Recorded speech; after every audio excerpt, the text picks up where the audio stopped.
broadcasting to you from a little grass shack in the middle of the Pacific. Live in the place to be. Well, they're actually in the Bay Area. Yeah, but they are the premier Pacifica show that shines a spotlight on positive Pacific Islanders. You listening to the sound. Role models coming brown every Thursday night at 6. East to west, we getting hurt. Brought to you by Pacifica by Design. It's the iconic Faika podcast with your hosts, Nacky and Carl. What's up, Necky?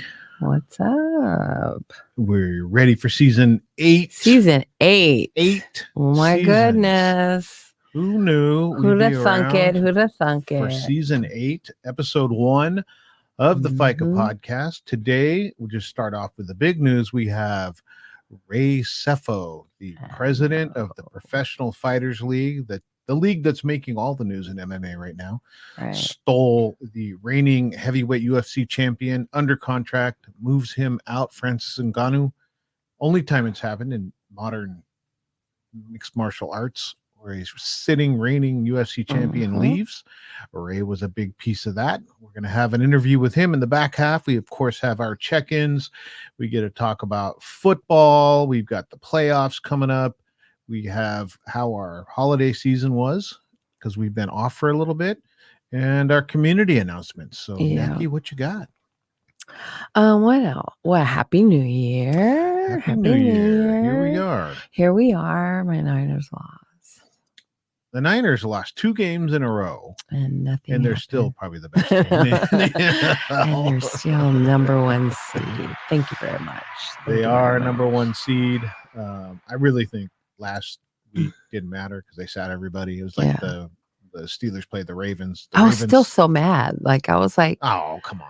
No. Mo was like, this game doesn't You get matter. all your starters to rest. They all got to, and they get this week off. So the starters are going to have 2 weeks off, where they don't get banged up. They don't get concussions. But I'm happy for the Rams. The Rams. Puka Nacua, one of the greatest rookie wide receiver seasons ever. Most catches and receiving yards. Yeah, he's and those are one of those, you just never know when you draft somebody. Yeah, like Brock Purdy, Niner fans would know. You just don't know when you draft somebody. Yeah, and sometimes you have them show up, but it was nice seeing Nakua's name all season long. Yeah, he had a great season. Wasn't a flash in the pan where he had a couple good games and then was gone. Yeah. He was great all season long. And I'm rooting for the Rams because of Nacua, right? Yeah. But then I heard about the effery with the jersey. So Matthew Stafford is now the quarterback of the Rams. He was the quarterback of the Detroit Lions for years, like 12 years. He left there, went to the Rams, got his championship ring, and now he's going back to Detroit because that's where the Rams play this weekend. And the stadium has said no Matthew Stafford Lions jerseys allowed. Oh, stop. So that just made me think, well, before I was rooting for the Rams because of Nacua. Now I just want the Rams to win. I want them to go into Detroit and win. I hope Stafford has a huge game because he's going back home to. What is the possibility? I think it's Rams good. Win? I think it's good. Matthew Stafford plays well in the playoffs. He's got his own, fire that he wants to go back and play well. So that was I don't care game before, other than I just wanted Nacua to do good. Yeah. But now, now I'm. Is this I don't care game? Oh no, we're in the playoffs, right? Ooh. Is the playoff games have started? The playoff games start this week. The Niners don't play in the NFC, and the Ravens don't play in the AFC. First seeds get a bye. They get to sit, rest up. Everybody else plays. Where are the Raiders? The Raiders, so they've got a real comfortable seat on the sidelines. On the couch? Yeah, that's where the Raiders are. Well, where are the Raiders again? On the couch.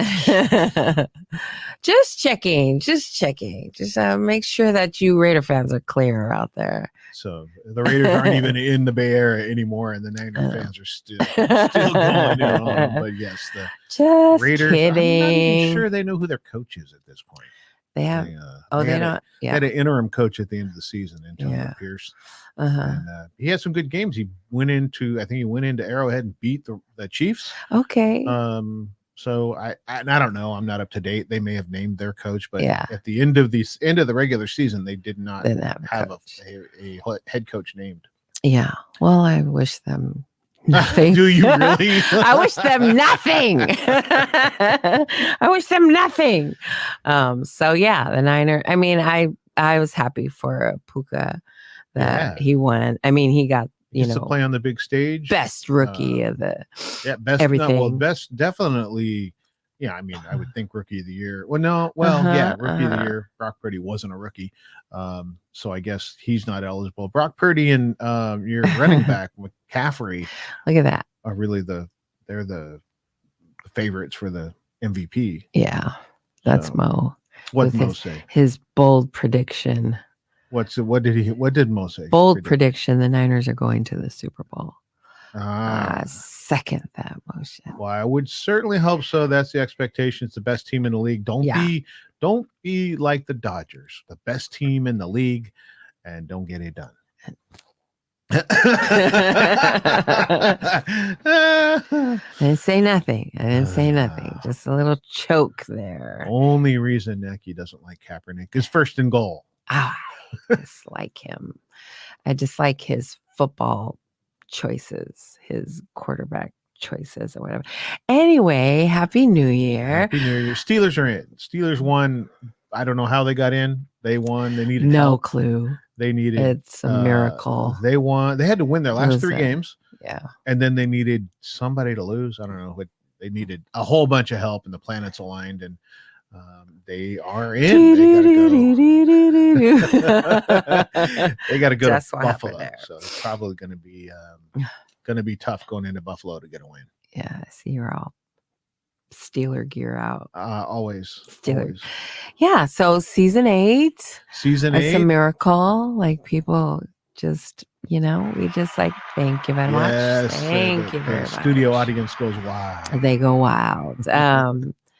Tua Tagovailoa has been named the 2023 Polynesian Pro Football Player of the Year by the Polynesian Football Hall of Fame. Congratulations! Stayed healthy all year. Him. Yes. He had those scary concussions last season. Mm-hmm. Good to see him back and healthy, and hopefully he can keep the wheels turning through the playoffs. Yes, I'm excited for him, and congratulations, Jaden Mayava, who is set to become USC's first Polynesian quarterback. I think he was not drafted, but signed with Georgia and then switched and went to USC. So nice. He'll be there with Kalolo Pa'anga. There you go. We were there for his commitment meeting or celebration. So go Trojans. Yeah. They continue their tradition with Polynesians. They got a lot of Polynesians. Yeah, they do. So Lolo's gonna have a good year. I'm happy for Fusi and TJ, and so and then is that all the football news we have? Big weekends coming up. This is my favorite time of the year. There's playoffs on Saturday and Sunday, and it's the best teams left in the, if you're a football fan, these are some really good weekends. This is your weekend. Yeah. This is your weekend. So holiday season. Christmas was good. New Year's was good. We went during the holiday season, my family went down to Temecula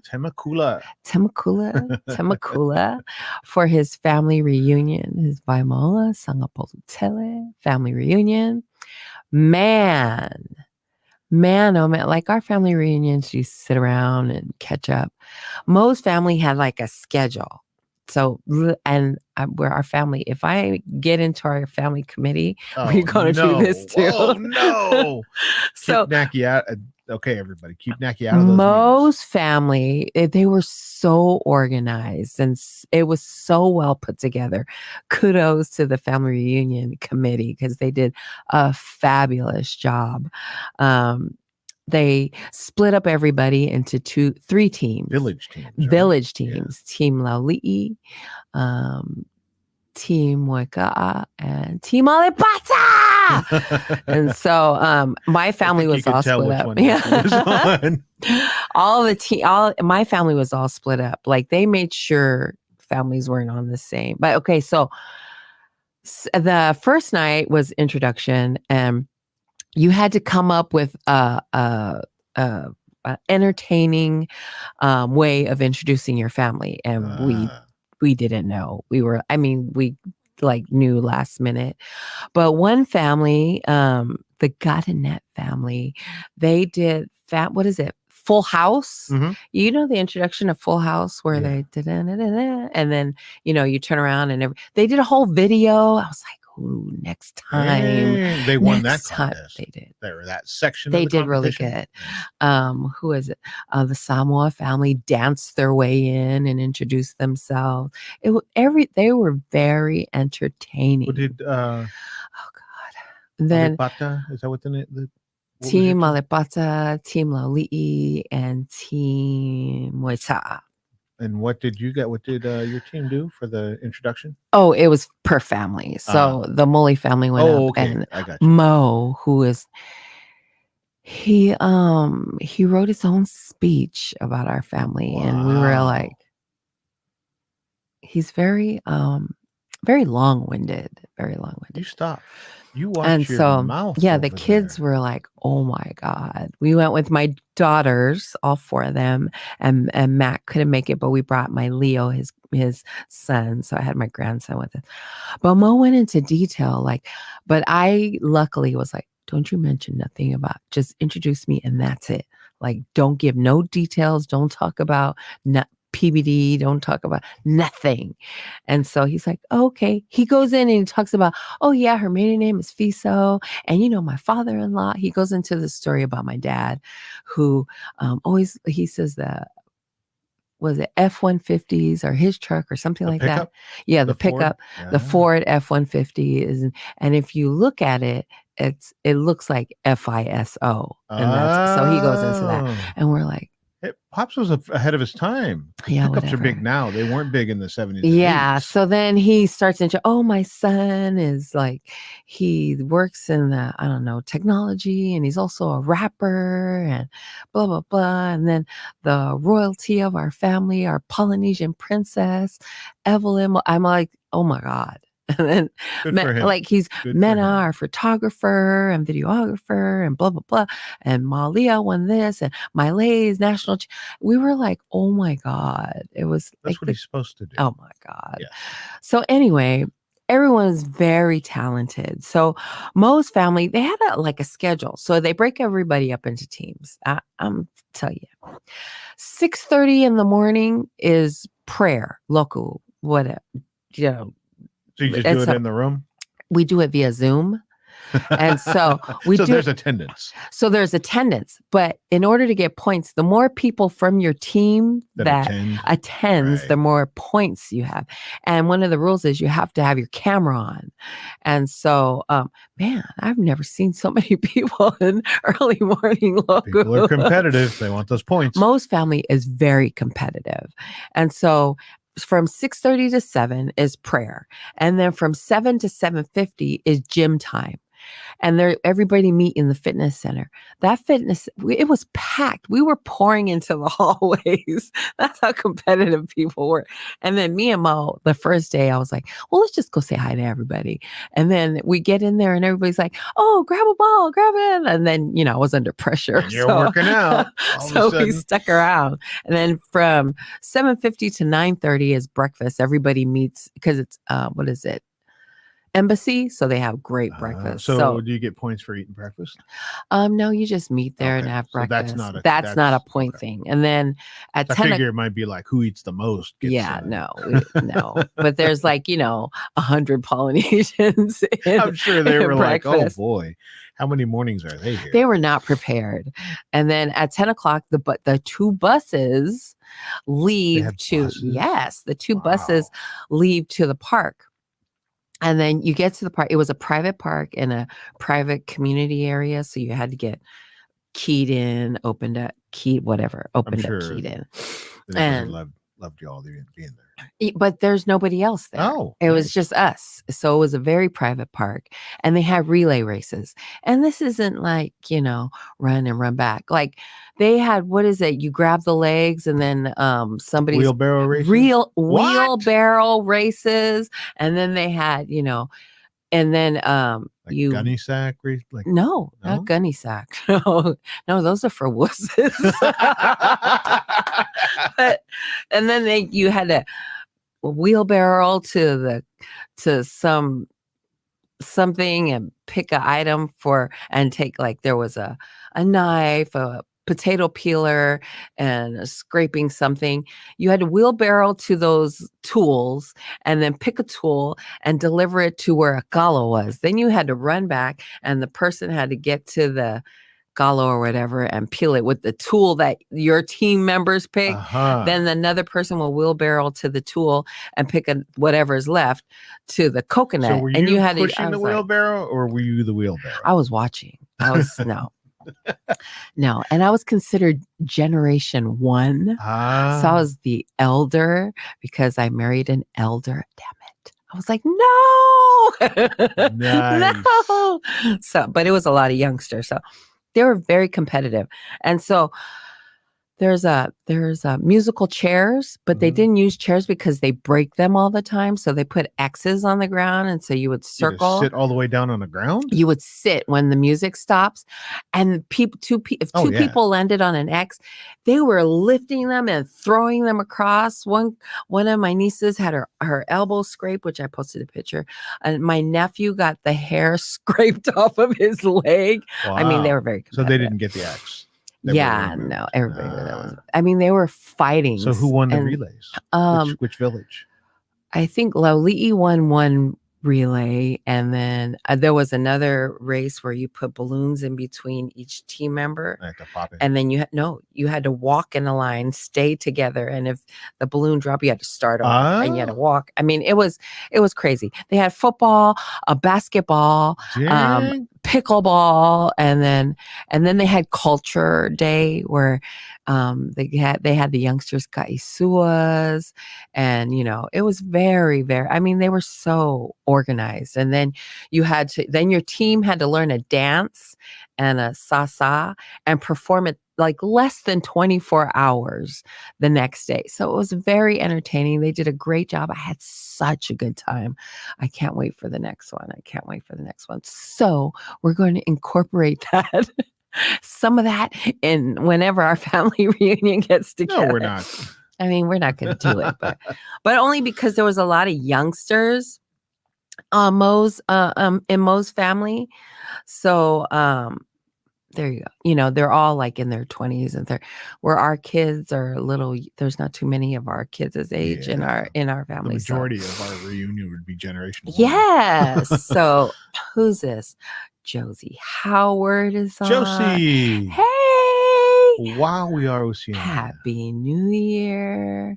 We have Matthew. You is on. Matthew Utunga? Oh, he's from Puna Oleola. Oh, there you go.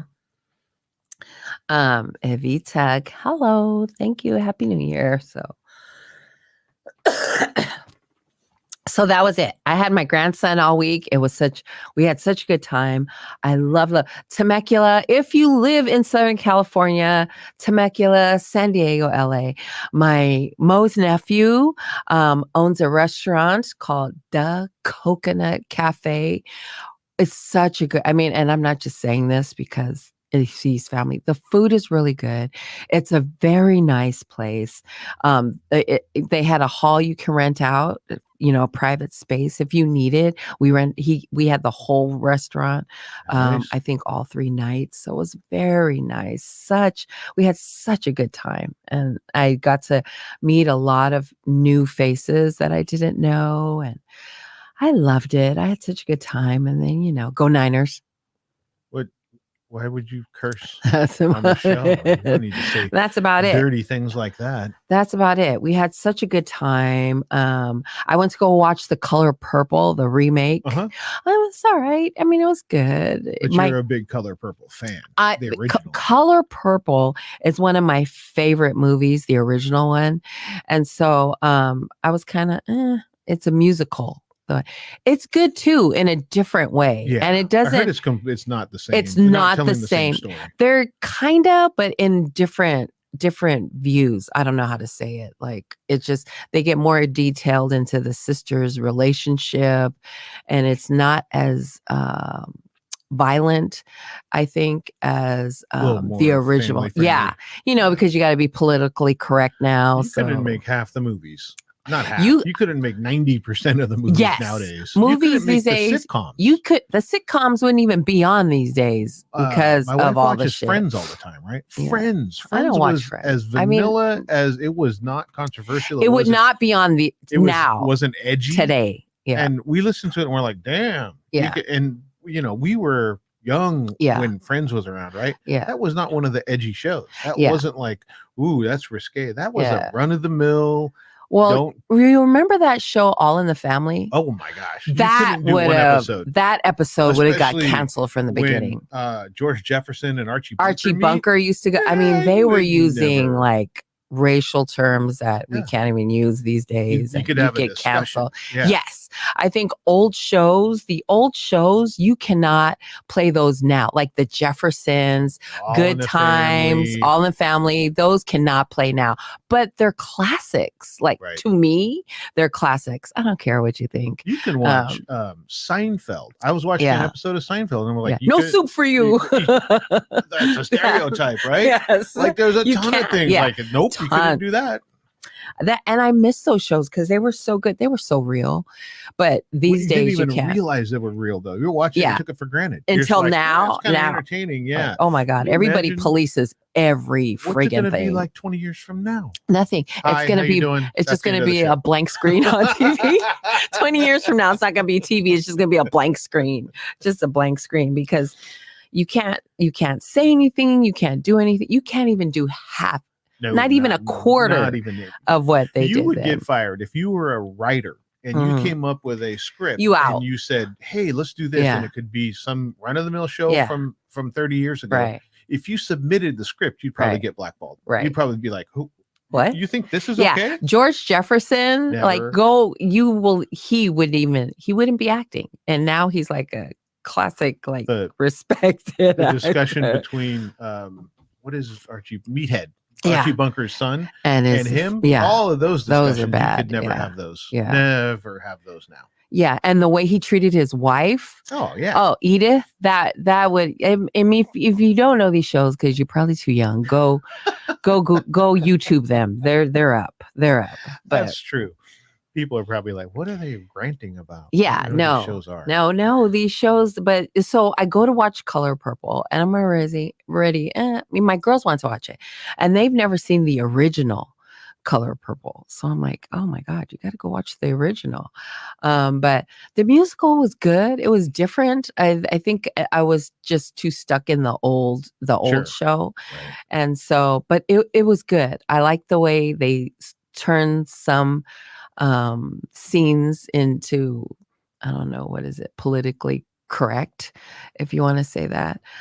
So yeah, it was good in a musical kind of way. But I enjoyed it. I think The Color Purple, the original, I think it's more too real, too violent. I think it's too violent. Do it today. It's much too violent for today. And it was pretty edgy back. I mean, even back then, it was like, whoa, yeah. I believe there. But it wasn't a bad thing. It wasn't like people wanted it banned. Yeah, no, I probably would have got banned these days. But back in the day, Oprah said that the NAACP was fighting, because Steven Spielberg was the director, producer then. And I think Oprah brought it back to life with another director. So it's good. I mean, I would go watch it again. It's a musical. So I'm not a musical person. But I say that, and then most of the times I actually get Mhm. drugged to see a musical. I go, Yeah. that wasn't Yeah, it was painful. okay. Like Yeah, it, yeah, yeah. I liked it. No, one of my daughters, she loves musicals, so I went with an Right. open mind, and I enjoyed it. It's different. That's all. That's all I can say. It's different and good, in that sort of. They're two separate things. So, there you go. So I enjoyed that. But yeah, lots of stuff going on. I played pickleball during the reunion. I sucked. It looked so easy. I was like, oh yeah, I can do pickleball. Ooh, I was missing the ball like it Like a was. giant game of ping pong. But yeah, I missed Nope. it completely. So anyway, how was your holiday season? Holiday season was good. It was nice Mhm. and relaxing. Last weekend, we put my mom to. We had her celebration of life, Mhm. and it was an interesting mix in the room. I Yeah, had my Samoan family, and then I had cracks me up. other people, Mhm. and it was funny how just the difference in cultures. Very informal. The services, and it truly was a celebration of life. It was something that I think my mom would have liked Yeah. to participate in. My sister had, she was an artist. My mom was, so Mhm. all of her art and a bunch of pictures and articles and I family love that history and she everything. took pictures and saved pictures because you don't. No. That's not your thing. But look at how nice it was. Right? Look at all I'm always on him about, did you take a picture? Oh no. Did you take a picture? Oh no. But like look at the pictures and then she's not here and we get to look at all the memories and I learned a lot about like there was newspaper clippings of your mom and she was famous. She was a famous person in Fort Bragg. So I loved it. Yeah, Nicole and we were downtown in Sacramento. It was like 25 years ago. And Mhm. I don't think the kids may have been around, or it was just before. Mhm. But we went to a restaurant in downtown Sacramento, and there was like a half-hour line. So we put our name in and went to go walk around see what we could see. And we ended up in this art store. And I was in the art store, and we're on the other side of the store from this picture. And I'm looking at it on the wall, going, "Man, that looks like my mom's." Those look like my mom's paintings. So we work our way through looking at different pictures, and we get to the other side, and it is my mom's Oh dang. picture. And I was like, whoa. And I start looking, she has an entire wall in the gallery.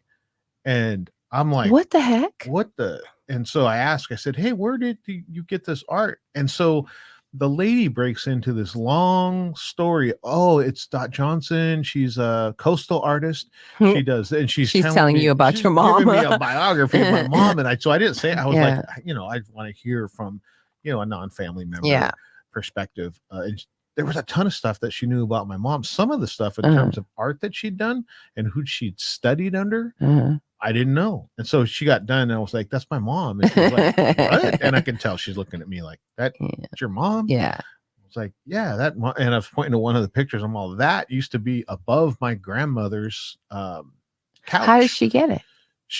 So my mom had the wall. She had contacted them. She had seen my mom's art when she was in Fort Bragg. And then she talked to somebody who knew my mom. So my mom talked to her and she sent a bunch of, I think she had like 12 pictures. That's awesome. Over there that she had painted. So it was a really good time. I think the moment during her celebration of life that touched me the most was my daughter was up. So there's 4 grandchildren that were there. And I think my daughter was second or third, Malia, to speak. And so she went up and she was talking about how she had told my mom that I'm not an artist. And Ty is a very artistic in art, in a traditional drawing kind of way. Painting. And, Yeah.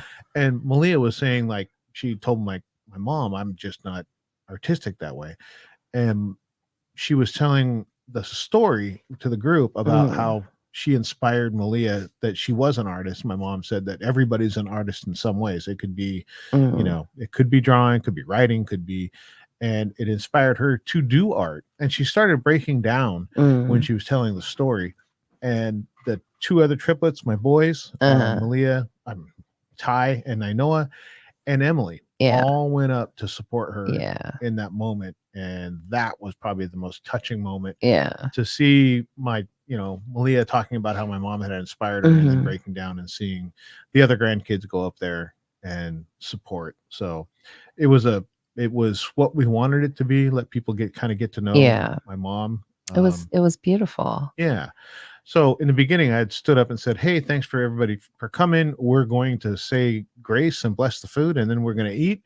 Oh, I didn't hear you say that. Yes. Oh. So I had said that, and then somebody had asked me something, so I went over and I was talking to them, and I was going to have our. All I heard was some lady say, "Okay, come, it's time to eat." And I was like, and then we went and got our food and sat down and prayed over our food. So I was going to have our cousin George bless the food, and everybody just went and got in line. Yeah. And then after, my sister had asked, "Hey, can we have a prayer now?" And I was laughing, going, "Yeah, this is going to be a story with the Samoan family. They're going to say after." Yeah. And then Carl just looked at George like, "Hey, can you do a prayer after we've already ate?" It just was completely different. And I know that's a story. George told me this won't be forgotten. This is yeah. We had after we, of course, because we're Hamo, after we got our food, we sat down and we prayed over our food. Makes sense. But it was a good time. One of the things I wanted to point out before we go to the video, the interview with Ray, is that while you were at the family reunion, not only did I get to Sungasit, I got to go to the Moli home in Sungasit. I got time with Tupu. Oh, my grandson. Yeah, I got time to spend on the floor, hanging out, very so vocal and just outgoing. So I finally got some Tupu time. Yeah. And I also got, I'm not sure how long I was there, but me and Sunga got to hang out. Yes. Yeah. It was a good time. I appreciate it. And thank you for watching me, Sunga. So last weekend was a beautiful service in Mendocino, a little tiny town with a gas station that wasn't even open. So it's a small town. It's a very small town. When I grew up, there was 1,100 people in town. I think it's grown to like 3,000 or something. It's tiny. One of the things they've done to keep their identity is the Chamber of Commerce there has voted and said no chain, no franchises, no chains, no franchises. Yeah, I love that. And the only franchise in town, I believe, as far as I know, is the Chevron, which is right next to the church that we were in. But they don't fly the colors. They don't fly. It's Forces Chevron, and it was a Chevron. It's been there for like 50 years. But they don't. It doesn't say. It doesn't look like a Chevron, not like a Mini Mart and all that kind of stuff. It is also some of the times you'll see the most expensive gas in the United States. Fox will run this a lot. Mendocino has the most expensive gas in the United States. A lot of times it is the most expensive gas because, if you need gas, you should go to Fort Bragg. It's just way more gas stations and it's cheaper. Mendocino probably hasn't seen that many Pacific Islanders in the city limits ever.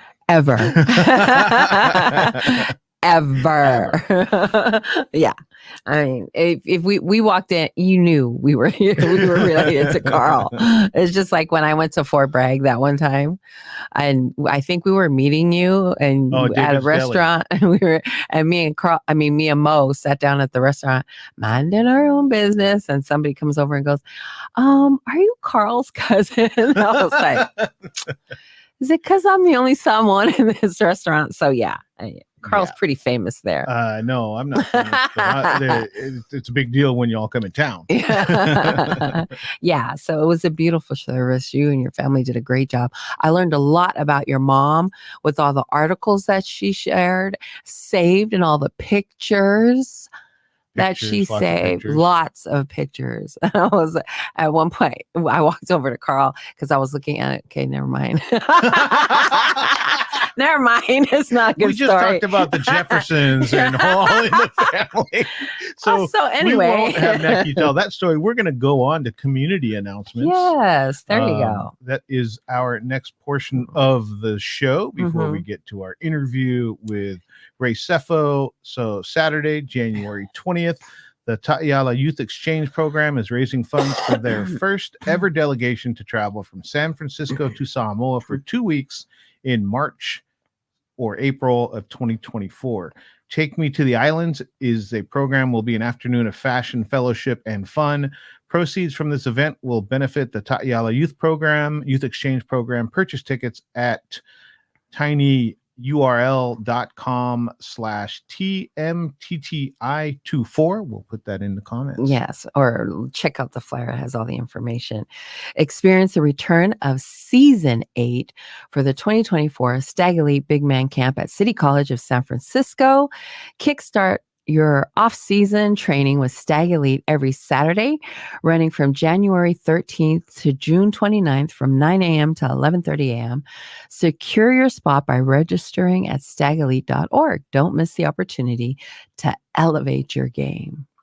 Immerse yourself in the harmonious melodies of Siu Fofonga Ole Moana, a Pacifica choir, taking place every Tuesday and Thursday from 6 to 7 p.m. at the Samoan Community Development Center in San Francisco. Join our choir where vibrant celebrations of Pacifica cultures come to life. Dedicated to uplifting voices and promoting wellness through the beauty of Pacific melodies, be part of crafting unforgettable memories that reflect the spirit of the islands. To register, simply scan the QR code or visit SEDC's page for more information. Let the music unite us in a celebration of Pacifica heritage. There you go. Feel good music. Open mic night is happening on Saturday, February 3rd from 7 p.m. to 11 p.m. Immerse yourself in the soulful rhythms and captivating performances of R&B artists. Hosted by the talented Phil Alapati, this event promises an unforgettable showcase of musical artistry. Space is limited, so be sure to RSVP to secure your spot. For more details, tap the link in their bio. Don't miss out on a night filled with soulful vibes and incredible talent. Folks, this will sell out. He will not make exceptions. Exactly. It will be in an undisclosed location, and it will be amazing. So get in early because it always sells out every time. Join us for the grand opening of Fresh Off the Boat Restaurant on Sunday, January 21st at noon. Their location is 1515 Sports Drive in Sacramento. It promises an island-style celebration filled with raffles, entertainment, and, of course, delicious Pacifica food. Come and be part of the festivities. That's January 21st in Sacramento. There you go. Be there or be square. Be there or be square. Here's our interview with President of PFL, Ray SEFO. Am I doing that or?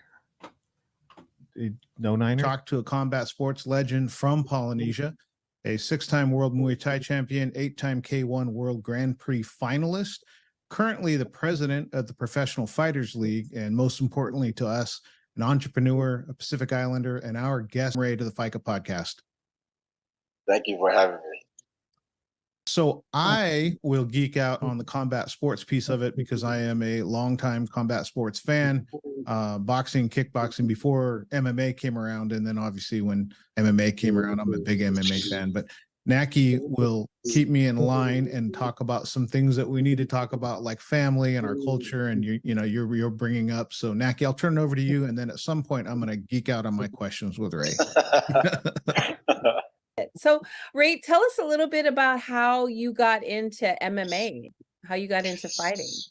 Yeah, I mean, I started with my dad was a boxer. Some of my uncles boxed as well. Pretty much cousins, family. I mean, a lot of Samoans grow up boxing. My dad had me in my first boxing gloves when I was 5. Oh, wow. And so, I was sparring and training with some of my cousins and friends and other family members. And then at the age of 7, my dad rented a Bruce Lee movie and a Jackie Chan movie, and I was hooked. I said to my dad, Dad, I want to do what those guys are doing. When I was at high school, around 12, 13 years old, I ended up working as a milk boy and delivering milk. That's how I was able to pay for training.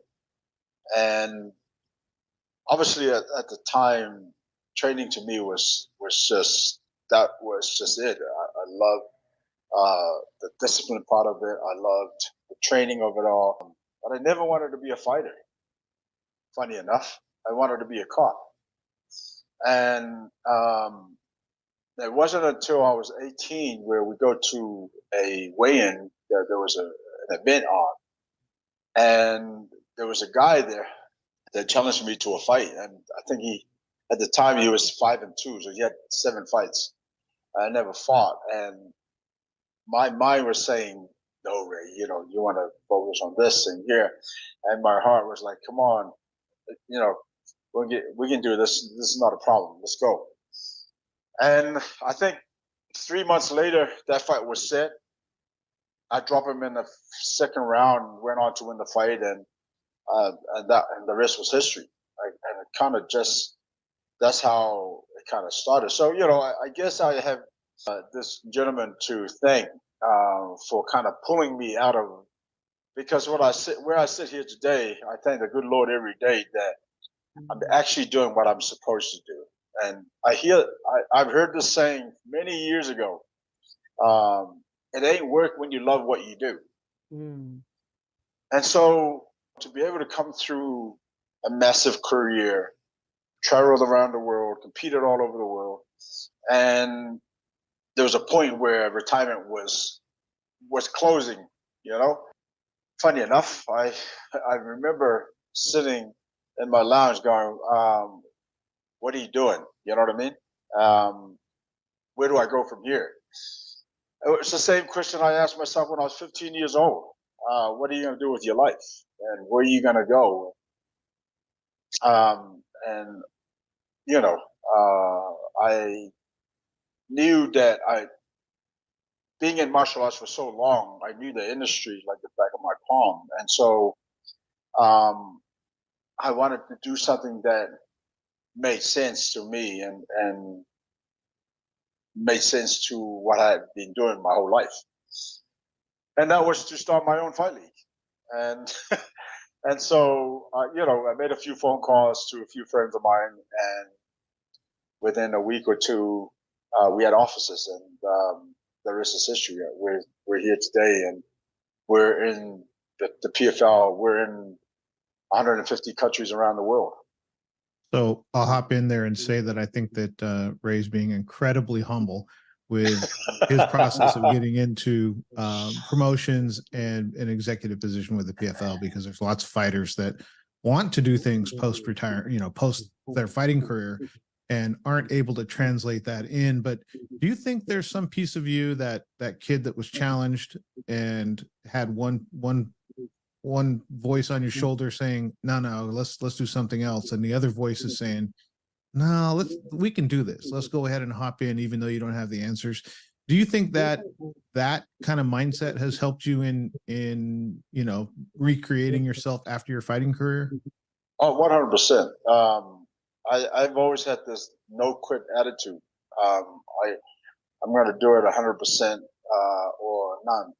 And once I make up my mind to do something, I've gone 100% in, and thank God every day for blessing me with that kind of mentality, because there are things I've done in my life that I sometimes sit back, especially when I'm alone at home. I question, how did I get there? How was that done? How was this possible?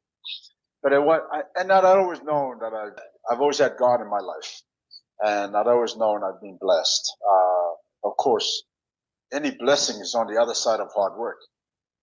It wasn't until I heard Denzel Washington's speech, which he had done many years ago at a college, and he said, "Make sure you keep God first in your life," because he's always had God first in his life, and throughout his life, he's been directed, he's been corrected, and he's been protected. As soon as I heard that, I was like, wow.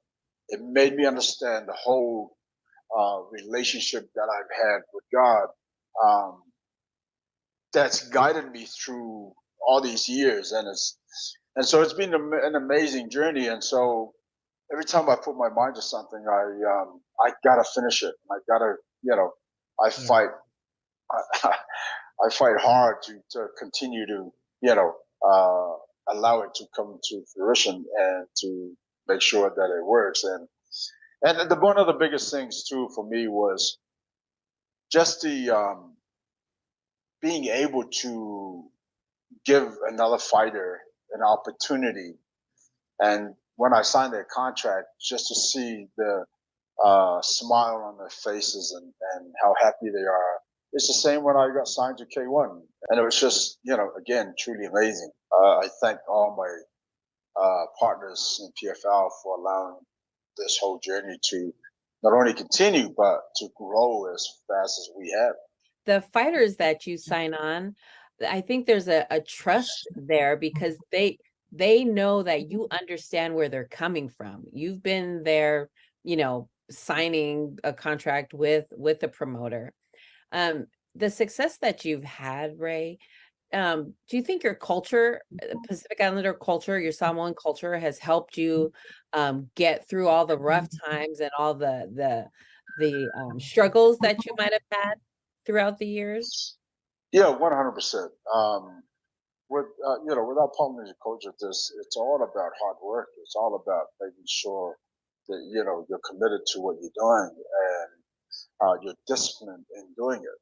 And so all that, of course, my parents were very hardworking people. We were just talking about how we're just a few minutes in, and you've already hit on family, faith, hard work, a lot of the same things that when we talk to other Pacific Islanders about being successful, these are commonalities, and they are with an entrepreneur starting a business or somebody who's the president of a multinational company. These are the same things that Pacific Islanders talk a lot about.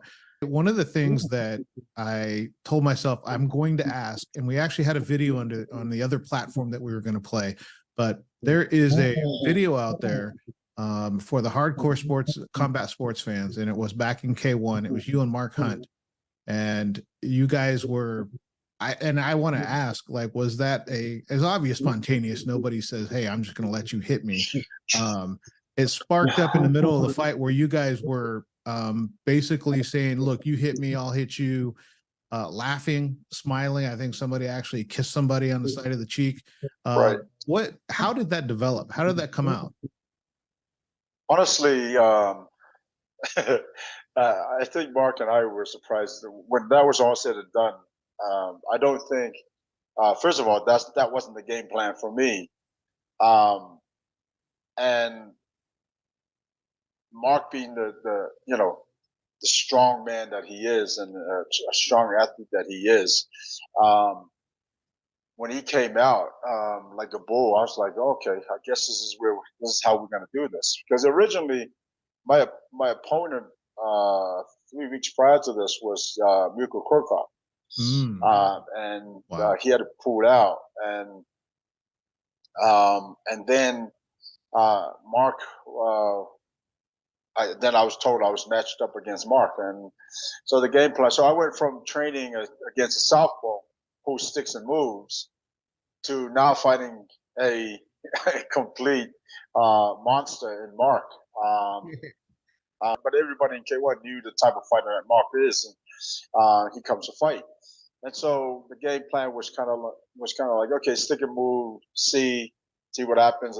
But then Mark came out the way he did, and so that changed the whole dynamic of that kind of the fight, but also the mindset where we just stood toe to toe. And I think we both subconsciously came to the conclusion that we were going to stand there. Whoever's still standing is going to be the winner. We went at it, and we both, I think, without saying anything to each other, we both made this kind of commitment to that we were going to just stand and bang. So it's like two crazy Polynesians. And so, it's funny, because after the fight, Mark and I knew each other prior to this, but it was always, hey, how you doing? That kind of thing, like small talk. But after the fight, and again, I've said this a few times, that when you compete against, you have that kind of matches with another human being. They take a piece of you and you take a piece of them, and you bond in there. Because after that fight, Mark and I became really good friends. and he's had an amazing career, after that as well. And the short answer to that is that there were just two crazy Samoans that were like, okay, let's do this the way we know how to do it. I showed my wife that clip years ago, and she goes, "You know what that reminds me of? That reminds me of two lions going at it, and Right. like if anybody else stuck their nose in there, they'd get ripped to shreds. But Right, because right. they're who they are, they can get away with that and fight each other and not end up, like everybody else would if they stuck their nose in it. It does is interesting to me that being in out in the Pacific, right? So Tua, your brother Ronnie, yourself, Mark, like it seems like at some point those paths cross. And I read that you were, and I don't know if it's true because it's on the internet, so it must be true, right? Did you do? Were you a sparring partner, or did you work at all in David Tua's camp? Yeah, I was a sparring partner for Dave. Before he went to the Olympics, he and I moved on because his coach was looking for sparring partners, and myself and a couple of my teammates went along to help, and so we did that a few times with Dave before he went away to the Olympics, and then after the Olympics, he moved to the States, and I think I want to say he had about 18 to 20 fights here. Well, actually, his first 2 years here in the States, and then he came back home for his first fight back since the Olympics. Again, I went along as a sparring partner. I mean, if David had gone, I would have gone without a second thought, because I was not only super proud that he became a medalist, but also signed to the Dubas here in the U.S. And Dave is also another amazing athlete, but also a better human being. He's just a good man. Just want to put Joseph Parker's name in there too, because Joseph he fights tomorrow night. Right, exactly. So let's go, Joe. Yeah, no doubt, big fight, biggest fight in his career to this point. Yeah, exactly. Wilder. Yeah. Deontay is. I mean, listen, it's a. I mean, they're both. To me, it's a 50-50 fight. They're both big, strong guys, and I think it's just a matter of whoever lands the first big shot. But yeah, it's a good fight for both of them.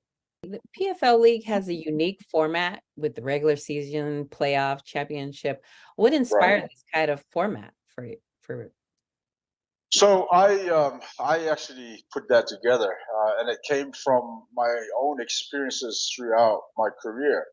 And in K1, where we had to fight throughout the year, of course, you have to keep winning to get to the top 16. And then the top 16 will fight off to, and the winning 8 then becomes the Grand Prix finalists. And then that Grand Prix, you fight 3 times in one night. And so I kind of took that format and added American way of sports to it, where we have a regular season, playoffs, and championship. And I also didn't want to be just another promotion. I wanted to be a league. And of course, the great thing about it is that my partners also love the idea of doing, a fight sport in that kind of format. And but that's how it came about. It's funny because I spoke to a manager out of New York one time, and he says, "Hey Ray, this is such a genius idea. Who ever thought of this?" And I'm like, "Well, funny enough, it was me. It took a Kiwi boy to put it together." It really does set PFL apart from the other MMA organizations. Right. I think that's why we're drawn to it so much. But I love it. With the big thing with that too is sorry, Carl. No, go ahead. I was going to say the big thing with that too is that because it allows you to follow these guys' journey, from the regular season to playoffs to the championship, and yeah, sure, it's actually grueling to kind of fight back to back to back with the format. Once you're in the season, you know exactly when you're fighting, where you're fighting, and so on. So guys have this they have pretty much the years, sorted in the way of their camps and when they're fighting. I like the fact that they're under contract, right? So there's, it's not a win, place, or show kind of thing until you get to the Grand Prix, and then there's a difference. But you're under contract during the regular season. But that really brings to mind, this for the first time in modern history of the UFC. So you had guys like BJ Penn, you had guys like Morello Bustamante that left as the champion because they went to Pride, they went to Japan, they did different things. That isn't current history. Like modern UFC history, the champion doesn't leave as the champion. It is just not done, especially the heavyweight champion. So when Francis Ngannou left as the sitting UFC heavyweight champion, one of the most prestigious titles in combat sports, it's unprecedented in the modern era of the UFC. So the big thing was, where's he going to end up? Is he going to end up at Bellator? Is he going to go box? Is he then a PFL? Begin to be in negotiation for that. Long story short, you signed him, right? You're the organization that landed the sitting UFC heavyweight champion. Talk through that a little bit of how you when at some point you're like, hey, I think we are definitely in the driver's seat here. Obviously, there are a few things that Francis wanted, and when he got talking to us, he laid those things out.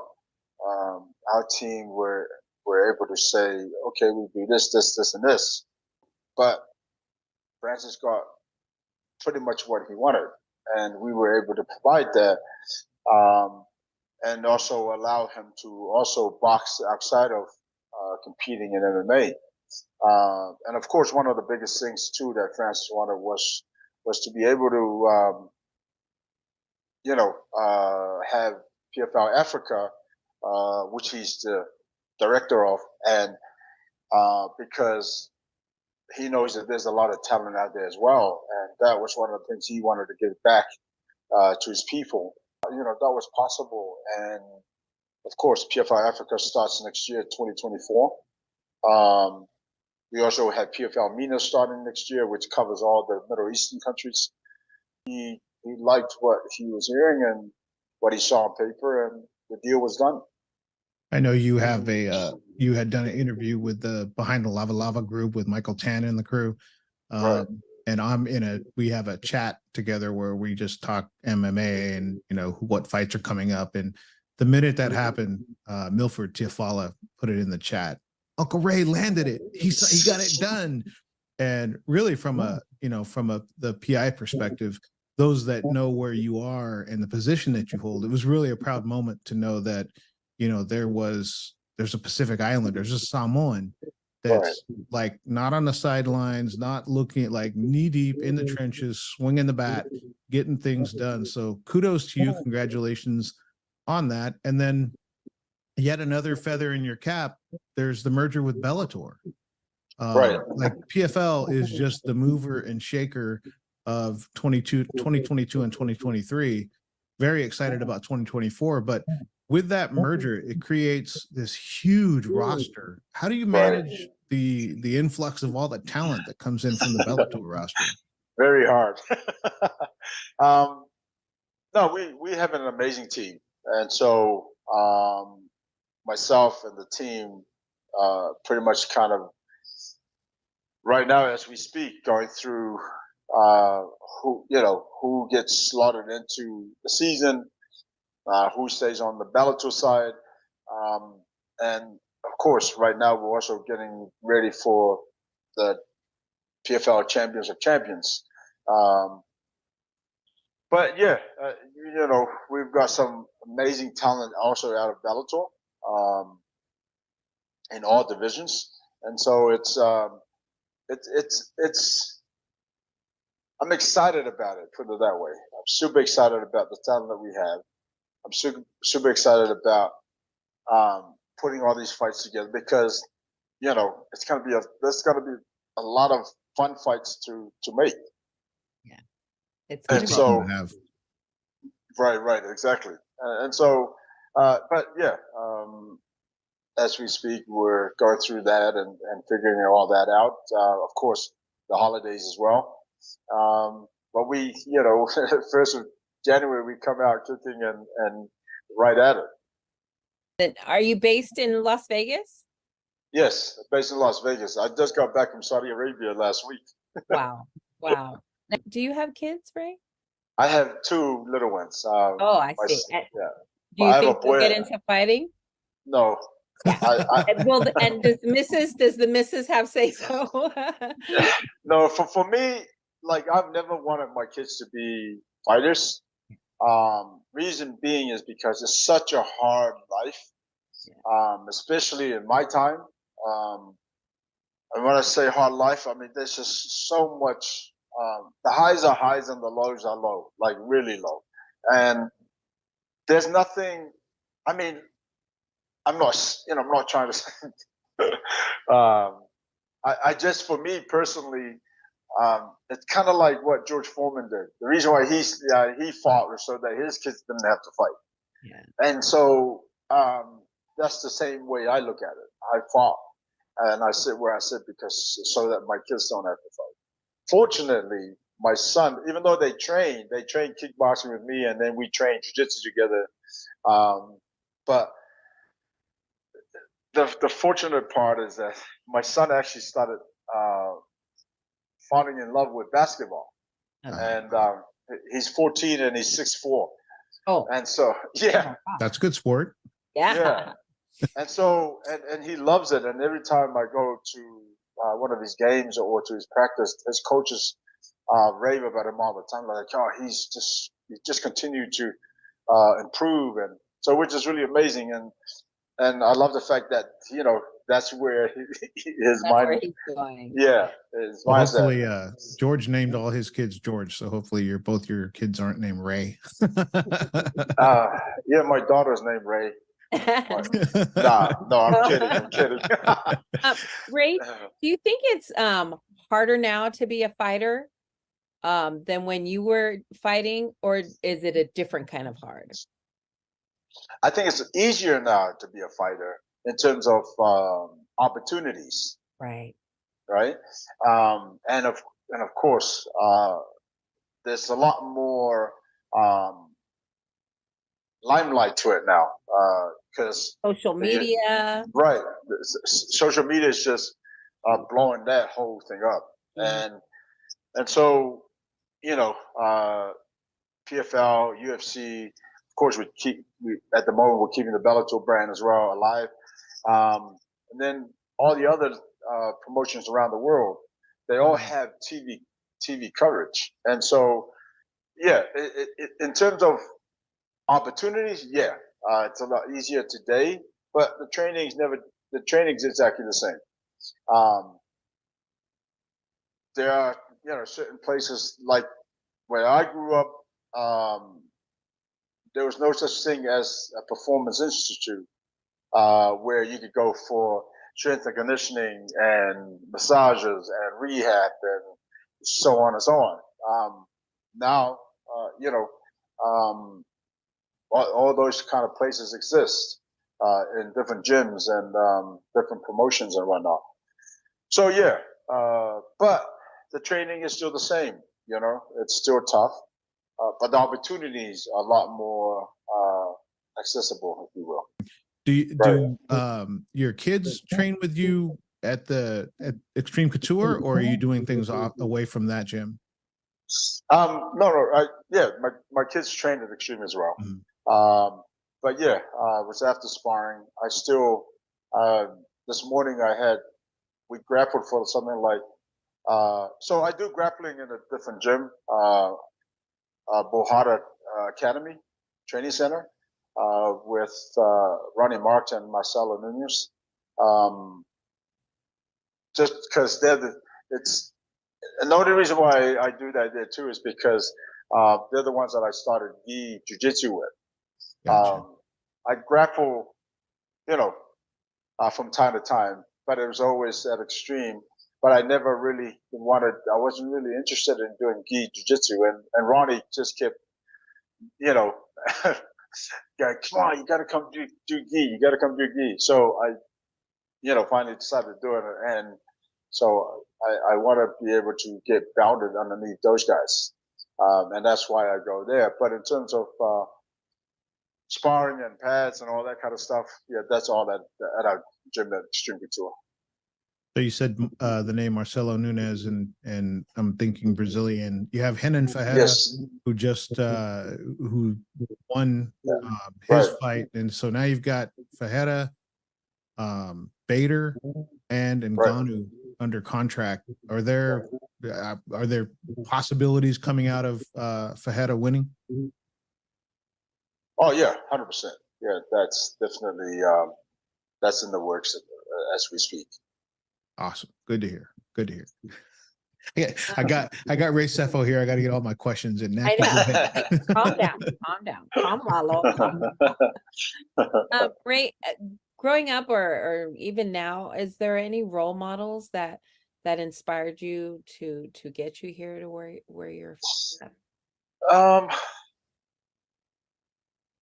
Bruce Lee obviously was a major part in the reason why, of course, Jackie Chan as well, and the reason why I ended up in martial arts.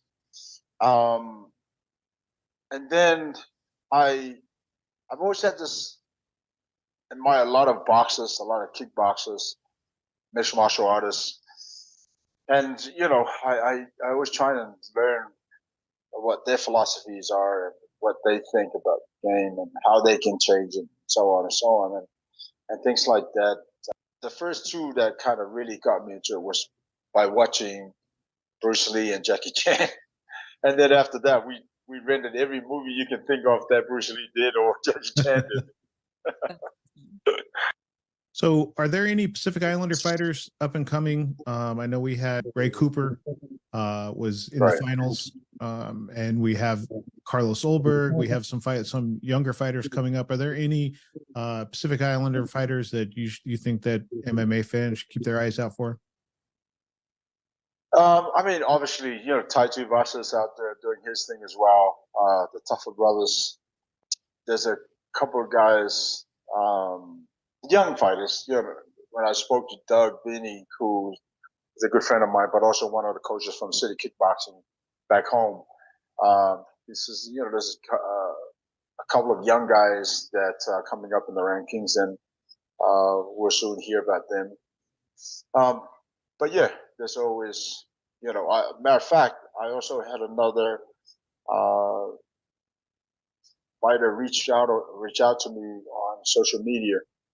Afore is his last name, and he's doing some good things out there too. So there's a few that's coming up. Yep. Can I ask you about PFL introduced the innovation of the smart cage, technology. Like, are we going to see more of technology? Because it's like opening the doors to a new things, and PFL is doing that. Who thought of that, and are we going to see more technology coming out of PFL? Yeah, that is pretty much George Greenberg, who's not only one of our partners, but also our producer, director. I mean, he's amazing. He and his team came up with that, and of course, it's again just trying to continue to feed information to the viewers, which is a good thing, and a lot of people like it. That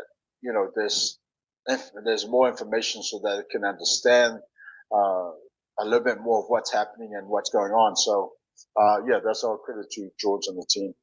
Yeah, I love that you guys are like doing everything new and thinking outside the box. Right. It's really drawing a lot of attention to PFL. So congratulations on all that, the success you guys are having.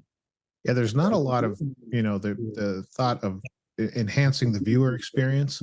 There's been different formats of fighting. There's been different, rules and guidelines and those kind of things. But really digging into what can we do to enhance the experience of the viewer hasn't really been done a whole lot. Like there's been, in Japan, you were part of that. They have ref cams and those kind of things. But seeing the innovation that the PFL is investing in, and just knowing that they're trying to figure out ways to make the viewing experience better is really appealing to the fan.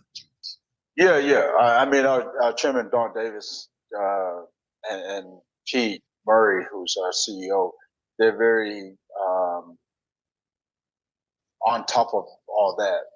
They love seeing that as well. And so, they vocal in terms of making sure that all that is not only just getting done, but how do we continue to improve and how do we continue to give the fans more informations and whatever else that needs to be out there so that they can understand a lot about the game, because there's a lot of casual fans.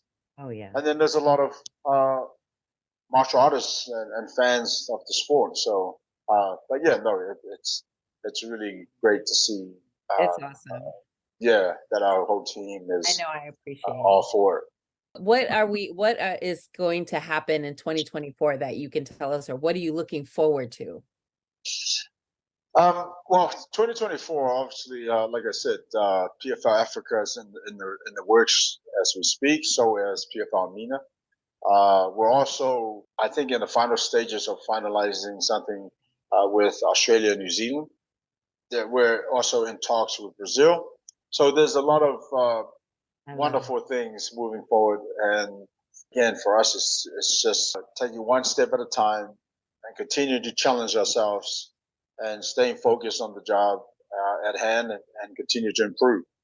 Thank you so much for your time. We appreciate this time that you've given us. We are just big fans of you personally and of huge, humongous. So we're and my husband, well, I was telling him, I go, Ray SEFO? He goes, what? So he was so he can't wait to watch the interview. But thank you so much for your time. Congratulations on all the success that's happening and coming all your way. Blessings for a great, amazing new year. Thank you, Ray. Thank you so much. Thank you for having me. And you guys continue the great job you're doing, because it just highlights our people and whatnot. And so happy holidays to you. Thank you. You too, Ray. Happy New Year. Thank you. That's a big one. That's it. There you go. That's a big one right there. I love it. Naki's been chasing that for a long minute, a long time. But kind of in the things happen for us, not to us. Yeah. He announced PFL is much bigger now. Yeah. So had we got it before, PFL Africa, PFL MENA, Brazil, Australia, New Zealand, they're going to be everywhere. Right. So keep that number, Naki. Yes, I have the number. Brother JT was on. So we're going to be seeing a lot more of PFL in the Bay Area, San Jose, Bellator. They've got a huge roster now. Yeah. You combine the two rosters of the PFL and Bellator. They have a huge roster with a large amount of fighters. They're going to have to find ways to have events and keep people active. Right. Because PFL would then inherit all of the Bellator contracts. Right. So there's a lot of paper being moved behind to make sure that people continue to move. But the bottom line is they got to get the product out there for the public. We got to see fights. Exciting. It's exciting for PFL and for Bellator and for the whole universe, really. Like, they're going to be everywhere. So, stay tuned. Just not the United States. So I'm excited. So thank you again to Ray for his time. And he's a busy man. Big year for us coming up, everybody. Yes. We're talking today about where do we want to go in Utah? Where do we want to go? We're getting Michael Tan is on. We're California. coming to Utah, Michael Tan. And Behind the Lava and Matai Watches. Matai Watches. We are headed your way in 2024. We are headed down to Southern California. Mm-hmm. And if all things go right, we're headed out to the Pacific too. So 2024 is shaping up to be a big year for us. I know. We're traveling. Mo is on. Of course, the amazing Ray SEFO, Faika. Okay, there you go. So thank you for tuning in and watching. Lots of stuff is happening. Please check out Behind the Lava Lava, No Niners. Polynesia, Go Niners. And it just, it's a good week. It's going to be a great year. This year is the year of no bullshit. It's No bullshit. No bullshit. No bullshit. You just gotta tell it like it is. Don't be scared. Don't be scared. Don't be scared. It's going to be a good year. With that, this is our first episode. We're concluding our first episode of season 8. 8 seasons we've been on. Pretty good. Long time. Good time. Good time. So that's it for us. You have anything else? That's a wrap. That's a wrap. Happy New Year. We'll be back next Thursday with Mobligated. Mobligated will be our guest. Tune in 6 o'clock. We're here almost every Thursday. Almost every Thursday. Carl will be checking in from Fort Bragg next week. So we'll be here. Thank you for tuning in. Happy New Year. God bless you. Come back to Faika with us. Love you all.